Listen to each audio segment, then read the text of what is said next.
So today's a big day for Overwatch tanks, and especially tanks like Ryan and Winston. So the new patch just came out, and we've got a couple highlights here. So the first thing we've got is that headshots are now going to deal 25% less damage on tanks. So this means that instead of a headshot doing 2x damage on tanks like they normally would do, they'll now do 1.5x. So this means that headshots are now only going to be increasing your damage by 50% instead of 100%.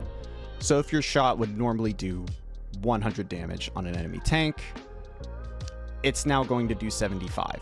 If your shots would normally do 50%, you're getting the 1.5x bonus on that. So you definitely still should be going for headshots, but this is kind of an indirect buff to heroes that can't headshot, such as Pharah and Junkrat. And this is because they're completely unaffected by this nerf. So if a Cassidy is now doing 25% less damage to tanks because he can't headshot them, then Pharah and Junkrat, no nerfs, watch out, they're going to be a little bit better.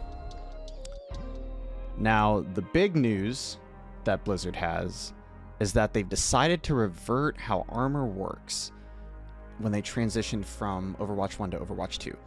So when they made this transition, they implemented something that we've been using for the past few years that reduced damage by 30% no matter what.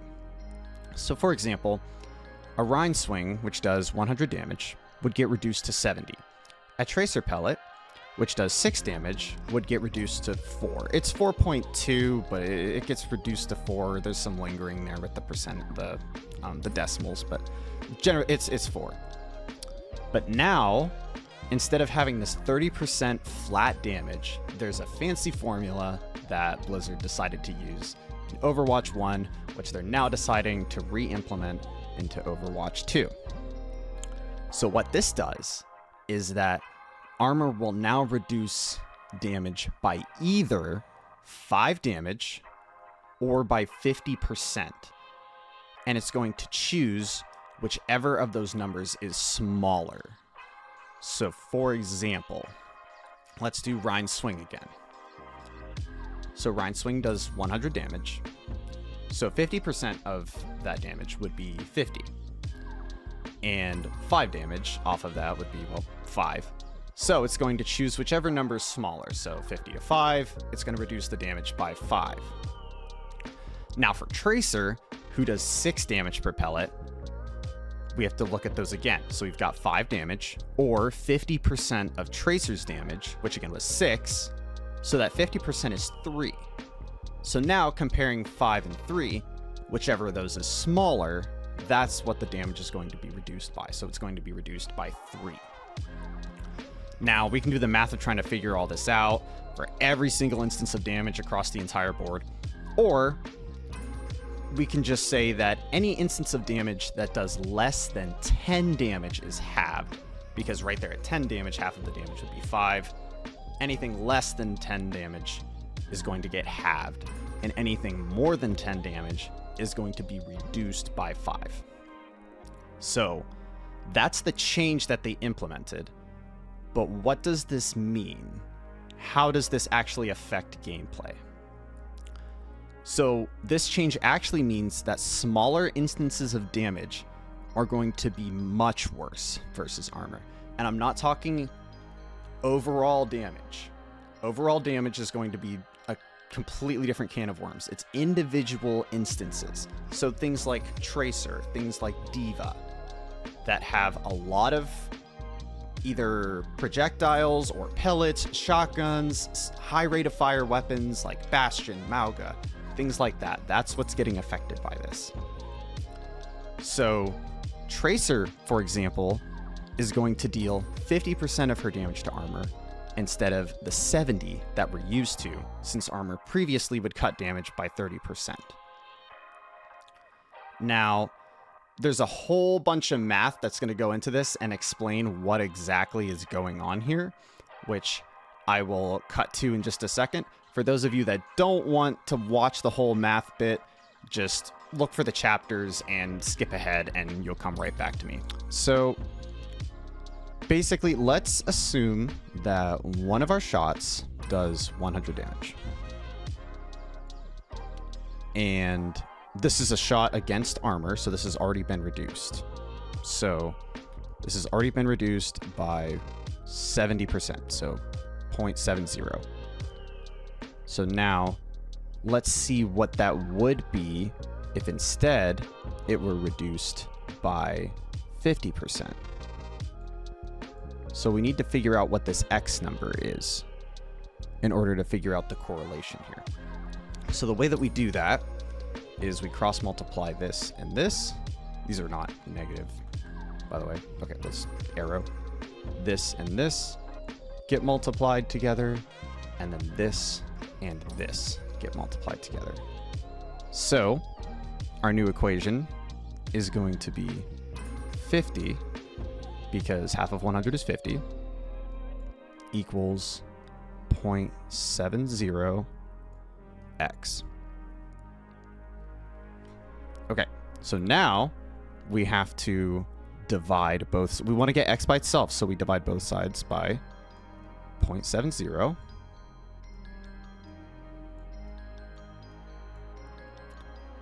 So we get x by itself, because these cancel out.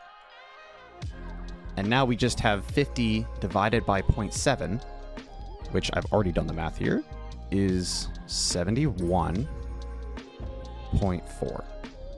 And then some yada, yada, yada numbers after it. But these are what we need to look at. 71.4. If our initial damage was 100 damage, then this is essentially a percentile. So our damage now does 71.4 over 100. So this is 71.4% that our damage now does compared to what it used to do. So if we subtract 71.4 from 100, let's get some space here. We don't need this anymore. So we've got 100 minus 71.4. It's 28.6. This is how much less damage you are doing now, which is almost 30% less damage to armored targets if your damage is below 10. So a TLDR for those of you that didn't want to watch all the math, basically anything that does less than 10 damage right now is actually going to do almost 30% less damage versus armor than it did in the previous patch. So that includes heroes like Diva. She's going to be doing 30% less damage to armor because each of her individual pellets do 2 damage. Mauga, each individual pellet or shot does 4 damage. So each of those, so his overall damage output is going to be almost 30% less. Reaper, 5.4 damage per pellet. Again, almost 30% less damage. Once the source of damage gets higher than 10, the percentage changes. So the rate that they're getting affected by this change decreases the more damage that they do. So for example, if a hero does 11 damage per instance or per pellet, they'll do 22% less damage instead of the 28, almost 30. At 12 damage, it goes down to 17% less damage. This is where Bastion would be in his turret form. So overall, Bastion versus armor is going to be worse. It's going to be doing 17% less damage. And this scales all the way until the magic number 17. If a source of damage does 17 damage, there's absolutely no change. The old system is the same as the new system. Everything's the same. However, if a source of damage does more than 17 damage, it's actually going to be buffed. So let's take Ryan's swing, for example. His swing does 100 damage. In the previous armor, his swing was getting reduced to 70. But now, it's getting reduced by 5. So instead of doing 70 damage, he's now doing 95 damage. A lot of these heroes that do higher amounts of burst damage are just going to be way better versus tanks. We're talking Cassidy, we're talking Hanzo, Junkrat, and Pharah, which if you remember from earlier in the video, they're getting indirectly buffed because they can't headshot tanks, so their damage is getting completely untouched. So for tank busting, Junkrat and Pharah will be good options now. This is actually an overall positive to their damage output, because by not being touched by headshot damage and their damage now being reduced by 5 instead of 30%, actually increases their damage significantly. So overall, this is going to be a big net buff to tanks. They're not going to have to worry as much about Reaper. They're not going to have to worry as much about Bastion. Reaper's going to be doing almost 30% less damage. Bastion's going to be doing 17% less damage against their armor. Armor is making a big comeback.